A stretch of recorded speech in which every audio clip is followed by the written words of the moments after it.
Next है बेटा informing about illness, medications and side effect of medicines. Illness क्या होता है? बीमारी या रोग भी हम इसको बोल सकते हैं। मेडिकेशन यानी कि दवाइयों से रिलेटेड होता है, ठीक है, दवाई।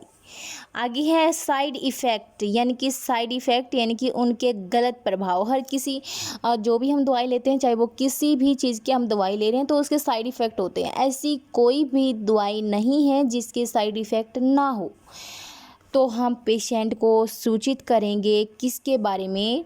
इलनेस के बारे में, कि आपको किस टाइप की इलनेस है, मेडिकेशन आपको किस टाइप की हम मेडिसिन दे रहे हैं, और उन मेडिसिन्स के क्या क्या साइड इफ़ेक्ट होंगे। ठीक है, तो साइड इफ़ेक्ट जो है गला सूखना, ठीक है, चक्कर आना, ज़्यादा नींद आना, तो इस टाइप के हैं ना बहुत सारे साइड इफ़ेक्ट होते हैं। ठीक है, किडनी पर भी असर होता है, मतलब जितनी भी हम अनाल्जेसिक या जो भी हम पेन किलर दवाई लेते हैं तो हमारी किडनी के ऊपर असर करती है वो सीधा सीधा। ठीक है, तो हम उनके साइड इफ़ेक्ट के बारे में बताएंगे। Telling the truth employees respect for autonomy.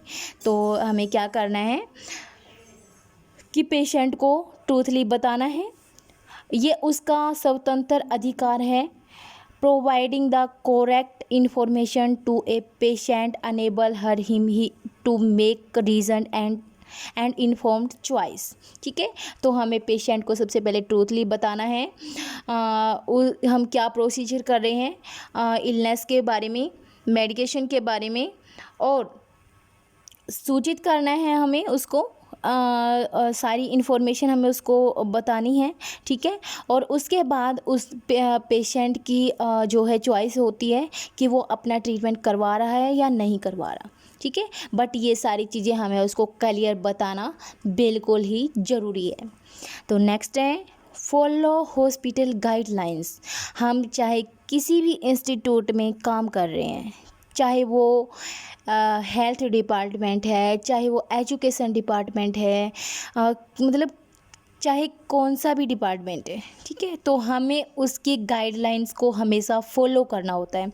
Guidelines में क्या रूल रेगुलेशन है वहाँ की, तो उनको फॉलो करना ही पड़ेगा। दी GDA must follow the guidelines for hygiene, चाहे वो स्वच्छता से रिलेटेड है, वो पेशेंट की देखभाल से रिलेटेड है। This help in preventing patients and staff working A hospital from catching hospital induced infection and allergies. तो ये सब गाइडलाइंस फॉलो करके हमें कि जो पेशेंट है या स्टाफ है, यानी कि जो हॉस्पिटल में जो इन्फेक्शन इंड्यूस्ड होता है, ठीक है, हम उसके कैच में आते हैं। ठीक है, और एलर्जी से, तो इससे प्रिवेंट होने में भी हमें हेल्प मिलती है। नेक्स्ट एक इम्पोर्टेंट बात मैं आपको बता देती हूँ कि हर एक इंस्टीट्यूट के अपने रूल रेगुलेशंस होते हैं। लाइक अगर कोई भी वहाँ पर काम कर रहा है, ठीक है, तो वर्कर के लिए जैसे कि वो काम कर रहा है, उसको कहीं और जॉब मिल गई, यानी कि उससे अच्छी उसको जॉब मिल गई, उसको छोड़कर जाना है, तो इमीडिएटली छोड़कर जाएगा। चाहे उसने 1 महीना काम किया और वो 30 तारीख को या 31 तारीख को इमीडिएटली उसने छोड़ना पड़ा हॉस्पिटल, तो हॉस्पिटल या कोई भी इंस्टीट्यूट, तो उसको पैसे नहीं मिलते। 1 महीना उसका ऐसे ही ख़राब जाता है, क्योंकि कुछ के गाइडलाइंस होते हैं कि वो इमीडिएटली उसको रिजाइन देने के लिए अलाउड कर सकते हैं, कुछ उसको अलाउड नहीं कर सकते। कुछ की गाइडलाइंस होती हैं कि आपको 1 महीने पहले हमें सूचित करना पड़ेगा कि हम इस जॉब को छोड़ रहे हैं, तभी आपको रिजाइन भी मिलेगा और जितनी दिन आपने काम किया है उसके पैसे भी मिलेंगे। तो ये इसके अंदर आता है। ठीक है, जनरल नॉलेज के लिए आपको बता रही थी। तो फॉलो हॉस्पिटल गाइडलाइंस। नेक्स्ट है अकाउंटेबिलिटी, यानी कि रिस्पॉन्सिबल होना चाहिए।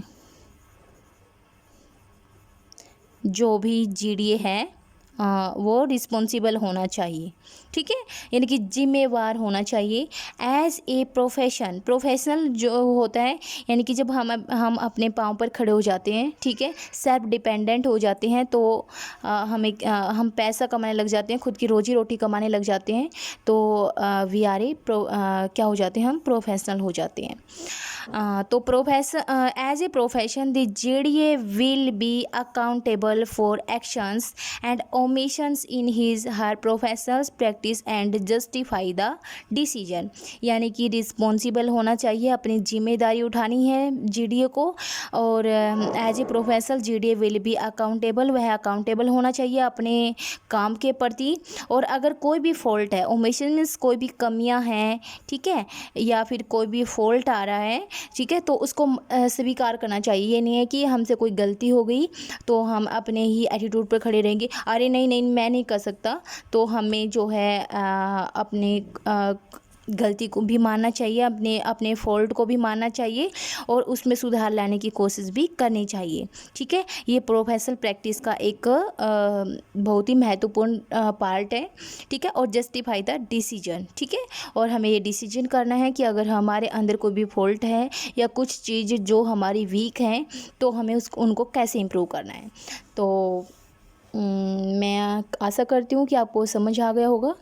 और बेटा हर रोज़ जो है ये लिखकर और जो भी मैं बता रही हूँ उन वर्डों के मीनिंग आप अपनी नोटबुक में लिखते रहना, ताकि आपको पढ़ते टाइम आसानी रहे और कंफ्यूज ना हो आप, ठीक है।